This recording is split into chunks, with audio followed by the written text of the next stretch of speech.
Қайырлы күн, қалайсыздар? Менен көптеген ұстаздар сұрап еді, слайдты қандай сайтпен жасайсың, қандай сайттар жақсы деп. Ең жақсы көретін жаңағы сайтымның бірі мынау Slides.go деген. Slides.go-ге кіресіздер. Осылай Google-ға Slides.go деп жазасыздар. Сосын мен қазір автоматты түрде кіріп тұрмын. Жоғар жағында міне көрсеңіздер, менің аккаунтым тұр. Осы жерге сіздер кіру деген батырманы басып, өздеріңіздің аккаунттарыңызбен кіресіздер. Сосын мына жақта неше түрлі шаблондар бар. Әр түрлі шаблондарды таңдап, өздеріңіз дайын слайдты жаңағы қайтадан түзетіп, сабаққа қолдансаңыздар болады. Бұл телефонмен істеле беретін жаңағы сайт.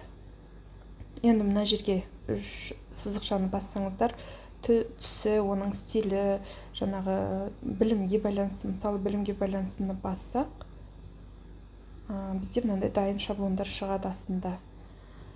Соның біреуін таңдап, мысалы мынау онлайн нетбук дегенді таңдайық. Таңдадым, түсі маған бәрі ұнап тұр. Жаңағы маған керек осы слайд деп таңдадым. Осының астында міне түстері бар, оранжевый, розовый, жаңағы түстерін ауыстырсаңыздар болады. Одан кейін, яғни бұл ұнап тұрма, енді мен бұны міне қуат нүкте деген бар ғой, астында PowerPoint-қа көшіресіздер. Яғни төбесінде тілін ауыстырып алсаңыздар да болады, орысшаға, басқа тілге. Басасыздар, тегін жүктеуді басасыздар. PowerPoint басқаннан кейін тегін жүктеуді басасыздар. Открыть деп ашамыз. Мен телефонымда дайын PowerPoint ашылды. Енді осыны мен ауыстырамын, өзгертемін. Себебі маған сабағымның тақырыбын басқа деп жазуым керек. Мына жерде осыны өшіріп, мысалға мен ағылшын тілі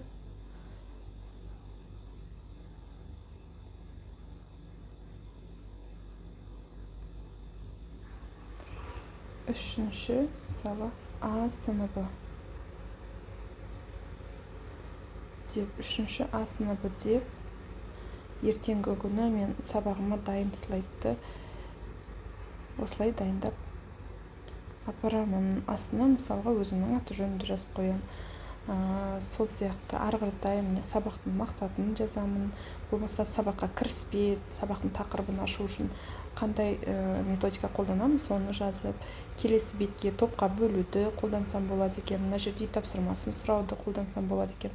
Осы слайдты қолдансаңыздар болады. Сосын міне галочканы басасыздар, сол жақта тұрған. Сосын 3 точканы басасыздар. Сохранить как деген тұр. Соны басасыздар.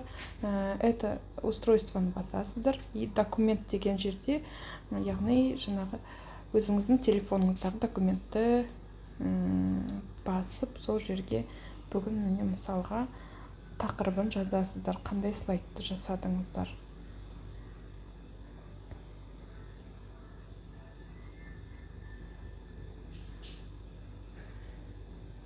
Үшінші А деп қойдым, болды, сохранитті басасыздар. Тырнақшаны қабылдамай тұр. Осылай сақтап қоясыздар. Түкте қиындығы жоқ. Басқа шаблондарды алып, күнделікті сабаққа осылай тез слайд жасап, сабақтарыңызды қызықты өтсеңіздер болады.